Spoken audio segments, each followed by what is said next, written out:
Selamat pagi. Selamat sejahtera kepada sesiapa yang melihat pembentangan kami.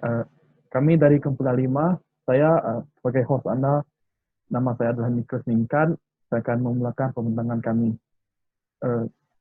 Kumpulan saya yaitu Jason SD dan Sylvester Sibat akan membentangkan bahagian mereka. Untuk pengenalan, kita haruslah mengetahui apa itu negara Madinah. Negara Madinah pada asalnya bukanlah negara yang aman, malah selalu berlakunya perbalahan. Apabila kedatangan Nabi Muhammad, negara ini bertukar menjadi sebuah negara yang aman. Nabi Muhammad telah pun menyatu padukan pihak tersebut dan mewujudkan persaudaraan antara mereka. Menurut maksud, kita haruslah mengetahui maksud persaudaraan. Jadi, maksud persaudaraan terbagi kepada dua, yaitu dari segi Kamus Dewan Bahasa, edisi yang keempat, persaudaraan bermaksud perihal bersaudara ataupun perhubungan seperti bersaudara atau pertalian yang rapat sekali. Ini untuk menguatkan hubungan antara satu sama lain tidak mengira bangsa ataupun kaum. Menurut pahaman daripada umat Islam, dari segi bahasanya, persaudaraan diterjemahkan kepada Arab, yaitu ukhuwah, yang berasal daripada perkataan akhun, di mana ia memberi maksud sahabat, teman, atau saudara. Ini adalah maksud lain untuk persaudaraan. Persaudaraan bermaksud perasaan kasih sayang, tolong-menolong, dan bantu-membantu. Persaudaraan juga membawa maksud bertolak ansur, bermesra, dan mencintai antara satu sama lain. Persaudaraan adalah hubungan yang rapat antara dua pihak yang saling memahami dan membantu antara satu sama lain.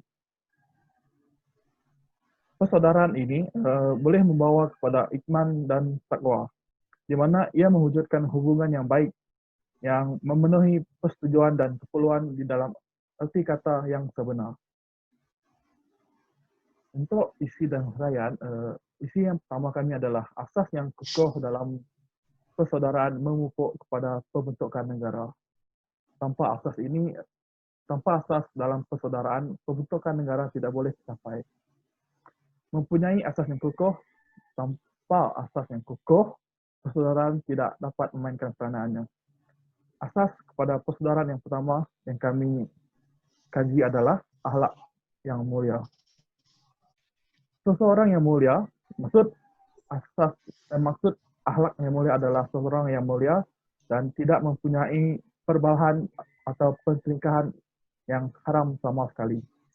Contoh bagi seseorang yang di mana akhlak yang mulia adalah ia ditunjukkan di dalam persaudaraan di mana bercakap benar. Kedua-dua pihak dapat mencari antara satu sama lain dan mengekalkan salah faham. Ini, ya. Asas persaudaraan yang kedua adalah mereka mestilah ikhlas. Ini untuk mengelakkan niat yang tidak baik. Negara seperti Madinah, mereka jarang melakukan perkara-perkara ini. Malah kesucian dan kemunian tidak diamalkan langsung sama sekali. Ikhlas yang dimaksudkan adalah hati ataupun niat seseorang itu sendiri. Niat yang baik dan murni, ini akan menjauhkan mereka daripada kekotoran dan mampu membentuk sebuah negara yang bahasa suci dan tulus. Antara asas persaudaraan yang paling penting sekali adalah belas kasihan. Belas kasihan digalakkan untuk setiap umatnya kerana mempunyai perasaan belas kasihan ini boleh memberi peningkatan dalam iman, takwa, dan mal soleh. Kepentingan belas kasihan adalah berfungsi sebagai tali kepada ikatan persaudaraan antara satu sama lain. Ini untuk membuat mereka lebih bersifat penyayang dan memberi belas kasihan kepada sesiapa kerana mereka akan diampuni. Asas persaudaraan ini sekaligus terus membentuk pendirian seseorang dan juga ia akan membuatkan mereka saling memahami, mencintai, dan sentiasa membantu antara satu sama lain. Maka sifat persaudaraan ini menjadi elemen yang terpenting dalam membentuk negara Madinah. persaudaraan memainkan peranan yang penting dalam pembentukan negara Madinah karena persaudaraannya mengajak umat untuk menjadi makhluk yang lebih baik dan berbelas kasihan serta mulia. Terusnya saya berikan ini kepada Sylvester Sibat. Saya Sylvester Sibat akan membacakan isi kedua dan ketiga. Oke. Isi yang kedua adalah persaudaraan merupakan jalinan kemesraan dan kasih sayang. Perkara ini ditekankan oleh Rasulullah seperti yang dipetik dari hadis riwayat Imam Malik, Bukhari, Abu Dawud, Tirmidzi, dan Nasa'i yang berbunyi, janganlah kamu saling memutuskan silaturahim, janganlah kamu saling membelakangi, janganlah kamu saling membenci, dan janganlah kamu saling hasad menghasad. Sebaliknya, jadilah kamu hamba Allah yang bersaudara. Tidak halal bagi seorang muslim itu memulaukan saudaranya yang mukmin melebihi 3 hari. Selain itu, hadis lain Nabi ada menyebut orang Islam itu bersaudara. Tidak boleh menzalimi dan mengkhianati. Sesiapa yang menolong saudaranya, niscaya Allah akan menolongnya. Sesiapa yang menghilangkan kesusahan orang Islam, niscaya Allah akan menghilangkan daripadanya kesusahan pada hari kiamat. Sesiapa yang menutup keaiban orang Islam, niscaya Allah akan menutup keaibannya pada akhirat. Next. Kebanyakan manusia sering lalai dan melanggar batas-batas hubungan sesama manusia dalam mengejar urusan dunia. Perkara umpat-mengumpat, kata-mengata, fitnah-memfitnah amat jelas terjadi dalam kehidupan harian pada masa kini. Kita hendaklah mengambil iktibar dari hadis ini untuk menjaga kemaslahan ukhuwah umat Islam itu. Hal ini akan menimbulkan pertelingkahan sesama muslim jika hal ini tidak dijaga sebaik mungkin. Hadis Rasulullah juga ada menyebut tentang tuntutan menunjukkan kemesraan dalam komunikasi harian sesama manusia. Hadis riwayat Muslim menyebut, janganlah kamu memandang rendah terhadap sesuatu kebaikan, walaupun dengan cara bermanis muka ketika bertemu dengan saudaramu, karena itu juga satu kebaikan. Next. Okay. Misi yang ketiga ialah persaudaraan atau ukhuwah menjadi wasilah atau mekanisme untuk mendekatkan diri pada Allah dan Rasul-Nya. Firman Allah yang bermaksud, dan hendaklah kamu beribadat kepada Allah dan janganlah kamu sekutukan Dia dengan sesuatu apa jua, dan hendaklah kamu berbuat baik kepada kedua ibu bapa dan kaum kerabat dan anak-anak yatim dan orang-orang miskin dan jiran tetangga yang dekat dan jauh dan rekan sejawat dan musafir yang terlantar dan juga hamba yang kamu miliki. Dalam hadis Nabi ada menyebutkan cara yang sepatutnya untuk membantu orang yang kurang berkemampuan dan berkongsi menggunakan sesuatu kemurahan.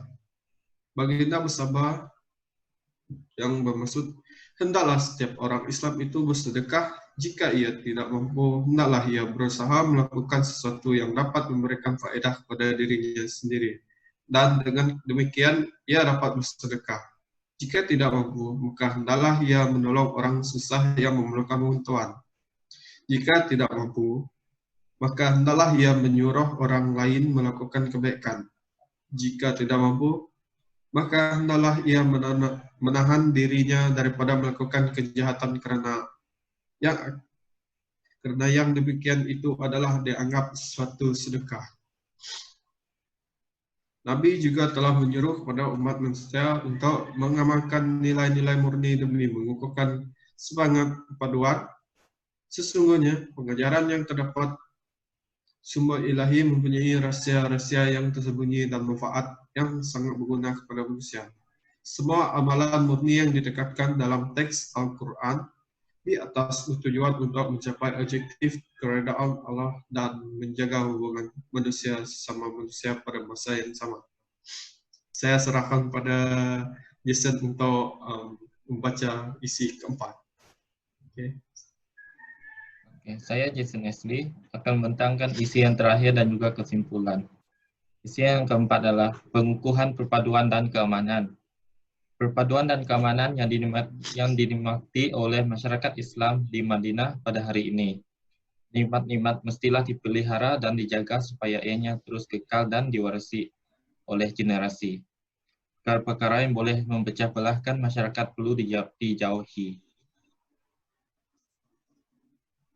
Kepentingan perpaduan dan persaudaraan dalam Islam terbagi pada 3 kategori, yaitu individu, masyarakat, dan negara. Individu, masyarakat perlu berpegang pada nilai-nilai hidup yang murni berupa melahirkan kasih sayang, hormat menghormati, bersatu padu, dan sebagainya. Setiap individu juga melahirkan rasa ketenangan dalam kehidupan masing-masing. Ini adalah masyarakat. Masyarakat juga haruslah hidup dalam keadaan yang harmonis serta membawa aman damai dalam hubungan persaudaraan sesama sendiri. Ia sekaligus dapat meringankan beban kerja melalui semangat kerjasama yang ada dalam diri kita. Masyarakat yang lemah bermula dengan konflik persaudaraan yang wujud dalam sebuah negara. Sindrom sedemikian perlu dibasmi dan dicegah sebelum merebak secara berleluasa dalam sebuah masyarakat. Ini untuk negara. Memainkan peranan persaudaraan amat penting dalam memajukan negara serta membangun dengan pesat. Jikalau sikap dan nilai yang mulia ini dipupuk dan terus dikekalkan, maka ia dapat mendatang kebaikan dalam negara Islam kerana negara itu akan dihormati di peringkat antarabangsa. Ini adalah kesimpulan cadangan. Penerapan nilai dan etika persaudaraan sebagaimana yang dituntut oleh ajaran Islam dapat mengeratkan perpaduan dan keutuhan dalam komuniti masyarakat. Semangat persaudaraan dan penyatuan masyarakat di Madinah merupakan satu titik tolak kepada kemunculan masyarakat baru Islam dan kerajaan Islam yang pertama di dunia. Persaudaraan itu adalah sesuatu yang semestinya dibuktikan dan hanya teori semata-mata. Menyumbang setakat mana yang mampu serta sentiasa mendoakan keselamatan mereka. Jika saudaranya mendapat kebahagiaan, maka dia pun turut rasa bahagia dan tidak boleh dengki kepadanya. Begitu juga jika saudaranya memerlukan pertolongan, maka haruslah dia memberikan pertolongan yang mampu. Itulah nilai dari sebuah persaudaraan. Mengeratkan persaudaraan, bersatu padu dan tidak berpecah belah mampu menegakkan dan menjadikan agama Islam kuat. Amat malang sekali jika seseorang itu mengharapkan belas kasihan dari Allah, tapi dia tidak peduli terhadap kesejahteraan. Amat malang sekali jika seorang itu mengharapkan belas kasihan dari Allah, tapi dia tidak peduli terhadap kesejahteraan saudara seagamanya. Secara umumnya, memainkan peranan persaudaraan dalam Islam amat penting dalam pembentukan negara Madinah. Tanpa hubungan persaudaraan yang kukuh, negara Madinah tidak akan menjadi negara yang harmoni dan aman damai sehingga hari ini. Itu saja dari kumpulan kami. Sekian, terima kasih.